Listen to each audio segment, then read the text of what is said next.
We're from Hall of Fame Collection, and we've got this fantastic new collection in, haven't we, Luke, from Mika Salo? Mika Salo. Yeah. So the nice thing about Mika Salo Collection, I find, Luke, is the variety of the stuff that this guy raced and the different types of equipment too. Yes, lots of people think Mika Salo F1 and that was it, but that was just the beginning. So he had a long and storied career, and we've got a little snapshot of it. Yeah, and it's cool. Let's talk about his career, Luke, because I mean, from the early days, he raced against some of the greatest drivers. I mean, he started in Formula Ford back in 1987 in Finland, and then he actually went to did some of the Formula Ford festivals, which many of the famous drivers competed in back in the 80s and the 90s. And actually, this first item here, of course, was used in the Formula Ford festival in the 1988 season. Yeah, one of his first helmets, and these helmets are really special. The GPA helmets, unlike regular helmets that are strapped in, these ones had a unique system. Yeah, open it up. And what's cool for me, Luke, is you know how long I've been doing this and how long I've been collecting and sort of running the business too. In over 1,000 helmets owned, I've never owned a GPA. So this, and now we have two. This is the first time we actually have two. And there's a second one. Two together. So unlike a strap that holds the head into the helmet, this they put the helmet on and this snaps and holds the head in place without a chin strap at all. So it's called the SJ for Sans Jugular, so without the strap over the jugular. So a really unique system. Yeah. Really kind of ahead of its time and futuristic, and too bad it was not more widely embraced. Apparently all the drivers that wore them absolutely loved these helmets. Yeah, I mean, you think about a lot of famous drivers that wore these. You look at the old photos from Formula One. I mean, I'm looking here, it's got a 1980 Snell sticker in it, and he was still using it, you know, in the late 80s there.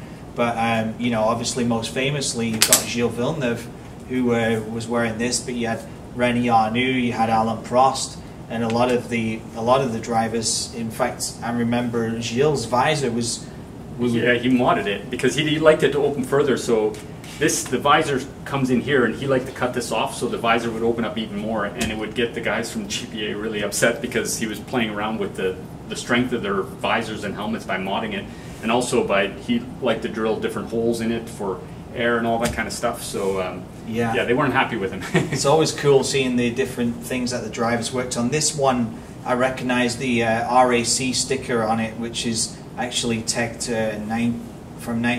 expires in 1988, so that makes sense why that one was used in 88. But moving on to 89, of course. Now again in Formula Ford, this was actually, I was talking to Mika earlier, and he says, I was right in my guess that this was the first helmet that he actually ever painted. And you know, talk about some of these colors here.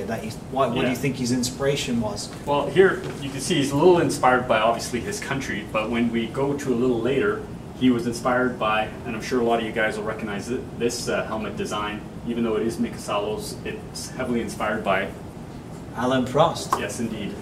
Yeah, I mean, pretty much by coincidence, he actually designed it similar to Prost, or who actually ever, maybe it was the person who painted it. We'll have to find out from Mika more on that later. But of course, it looks a lot like Alain Prost, because if we think of 1993 when Prost was with Williams winning his final championship, he had the camel logo on there. Mika actually used that before, 3 years before Prost. So who's copying him? Maybe. Yeah, exactly. Prost was inspired by Mika, right? But this GPA is going to be super cool. Going to opportunity to go to somebody's collection as well. Fantastic helmet. It's been hand signed by Mika Salo as well, and it's also got the 1989 tech sticker on it as well, which uniquely says it expires in December of '89. So I'm guessing every year they did that. I remember seeing one on Paul Tracy's old helmet that he used during the same racing series as well. But moving on to the 1990 season, we've got a couple of items, don't we, Luke? From that special season. We've got this amazing laser helmet. Really cool helmet. Yeah, absolutely. Kind of the first of his Stormtrooper helmets, because there's another one that has a Stormtrooper-esque kind of front to it. Yeah. Like the Stilo later on. The laser helmet, uniquely, this company Laser, they're actually the oldest manufacturer of helmets in the world, safety helmets, and they obviously made an attempt to get into Formula One in the 1990 season. A lot of people, when they think of this helmet, they think of specific Formula One drivers. You can probably think of somebody who would wear this in F1. You caught me. You got me, yeah. Yeah. Well, a lot of people we remember that Derek Warwick. That's if it. you remember, Yeah, Derek Warwick. Yeah, yeah. And for some reason, you know, as a young kid, I remembered Derek Warwick, and then I was like, I'm pretty sure Yannick Dalmas wore this as well. So I did a little research, found out I was correct. So 10-year-old me obviously was paying attention, doing my best. But what's cool is I've never seen one of these helmets on the market in collecting. A lot of people now are into different helmet designs, right? So not only having 2 GPAs and a Laser in the same batch, like, wow, incredible. Yeah, so this Laser, obviously one of a kind, it's going to go to a good home. And what's cool about it is it's clear coated. Even the decals under here, you know, they were basically all painted on. They weren't stuck on later. And this one is photo matched to Macau, where he came in second place. To a guy who turned out to be a rather famous driver later on. Young German named Michael Schumacher. Fun fact there. But also there was another Finn in that race, wasn't there, as well? Yeah, another probably less famous. Mika? Yeah. Mika Häkkinen. Mika Häkkinen, yeah. And Mika Häkkinen was taken out by Schumacher, I think. Yes, I think he was, in that race. Yeah. So that made room for Not only there was a famous German, Michael Schumacher, but he wasn't too famous at the time, but there was another, Heinz-Harald Frentzen was in that race. Also in that race, yes. Yeah. So a lot of upcoming Formula One drivers, and that's what made these guys so good, is they were competing against some of the great drivers. That suit is also from that same time. Yeah. And of course, after the 1990 season, he went to do the British F3 as well, where he finished second to Mika Häkkinen. And he was wearing the same kind of laser-style helmet through that. Yeah, absolutely. Well. And so after his time in Formula 3, you know, he was able to graduate to Formula 1. He had started, I think, in '94 with Lotus for a couple of drives, and then finally landed that full-time drive in '95. And as far as his helmet designs go, that's when he kind of found his own and his design that he, with slight variation, continued through the rest of his career with the distinctive white and blue stripes with some red lines on it. And that, even later on in his career, has a kind of a varied theme of it. He has some extra swirls on it, but the theme continues the same.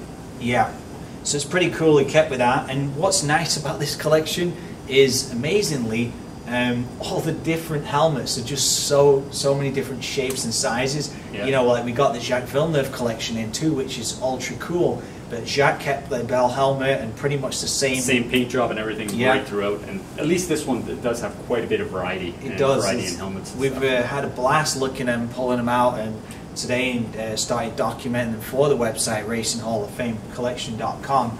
And so, talking about his F1 career, of course, we got the '95 suit from his first season in F1. I love that Mild 7 logo. Of course, they sponsored the Benetton team at the same time as well. Just these F1 suits that from the era of the 90s. Great with all the stitching on it versus today's printed logos. Like everything is stitched on the suit, and they're so impressively built compared much lighter today's suit. Yeah, and he had a great career. I mean, I think he raced for 7 Formula One teams. Of course, started with Lotus right at the end of when Lotus were finishing, and then of course he went and had his time with the Tyrrell team, another British famous team, and then after that he went to which we got the one Tyrrell suit there, and he had in '95, and we got the '97, which his year with Jos Verstappen. Yeah, and then in '98 he had his full season with Arrows. Yeah, the start of the '99 season he actually was without a ride. And then that's when, in early '99... Yeah, he went to Bar to replace Zonta for a few races, where Zonta got injured an ankle, I think, or something in Brazil. And then he ended up replacing him with his good friend Jacques Villeneuve. They raced together. And we have that suit, the 555 suit. That's when the car was zippered with 555 on one side, Lucky Strike on the other side. He wore the 555 suit, Jacques wore the Lucky Strike suit. And incidentally, this helmet's from that too, the Bell Fueling too. Yeah. Incidentally, we have the Jacques Villeneuve version of the helmet and the suit also on the website. So if anyone likes to have matching sets. Feel and the free. two friends together once again. Yeah. Feel free to pair them up. You can add all 4 items to the cart and, no problem. and check out. Yeah, this is the cool Bell Fueling 2 helmet as well, which was originally painted at probably worn in '98, and this one had a lot of history because he actually wore that through '99, and we've even found photos of him in Champ Car. Yes, right? yeah, he kept the helmet and continued wearing it, the same one with different decals on it, but comes complete with radio and everything. Yeah. Really, really nice helmet. Fun fact for you: in Champ Car in 2003, he did 4 races, but a lot of people may not remember this, but there was one race that they didn't start at the end of the season. Yeah, so he's competed in so many different types of racing, and of course, you know, he went to Sauber as well in 2000, and that's where he used the Petronas Red Bull suit, which is pretty cool. Yeah, the helmet that goes with it as well. So that's right, it's really a beautiful helmet, and you can see even the guts were removed on this. If you guys ever see these helmets like this without the inside padding, the reason is the drivers actually have the radio already hooked up in here, and it's a lot easier for them to remove the chin padding from it and to put it into the next helmet. So we like to leave the helmets as they arrive, so it will stay the same way, but if anybody wanted to kind of add in the chin piece at their own point, they can feel free to do that. So lightweight, this helmet too, which is very cool, ultra cool. And a lot of people think Mika F1, but that was really just the beginning of what he just exploded after that, with pretty well driving everything with wheels on it and winning regularly.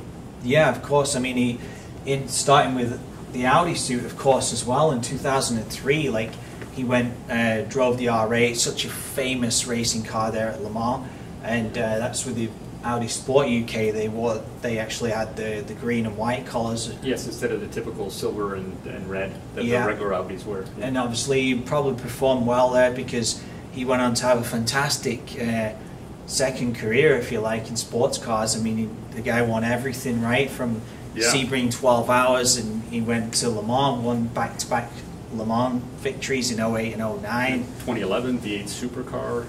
Yeah. And Le Mans champ.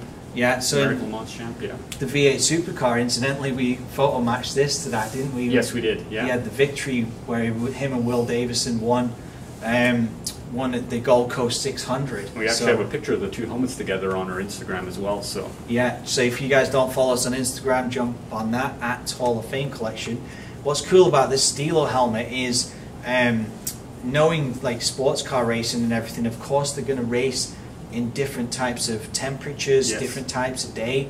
It's got the dark visor on it, so it's really handy when the sun's coming down or it's really bright. Especially with the peak added to it as well. The peak. Yeah. And then of course when it becomes nighttime, those drivers don't have a lot of time to change the setups on the helmets. Sometimes they'll have 2 or 3 helmets, but he can just flip this up. You know, if you've ever seen or been to Sebring, you'll know that the sun goes down and then it can change dramatically in such a short time. But talk about this Stilo helmet here. When this came out, it was like unbelievable. The future, and it's we nicknamed it another Stormtrooper helmet. It really looks like one, and just amazing. Like built-in, like you said here, the built-in radio is here, and on the other side, it's got the built-in air intake port on it. Just really cool looking helmet. Yeah, really one of a kind, absolutely beautiful. Great for somebody to pick that up for their collection. And we've even got things such as his trophy there from Hockenheim. We've got his Ferrari boots from his time at Risi Competizioni. They've all been hand signed as well. These items are now available on RacingHallOfFameCollection.com. As always, remember to like and subscribe to all of our videos. Luke, thanks for joining us. Thank you. And as always, thanks for watching.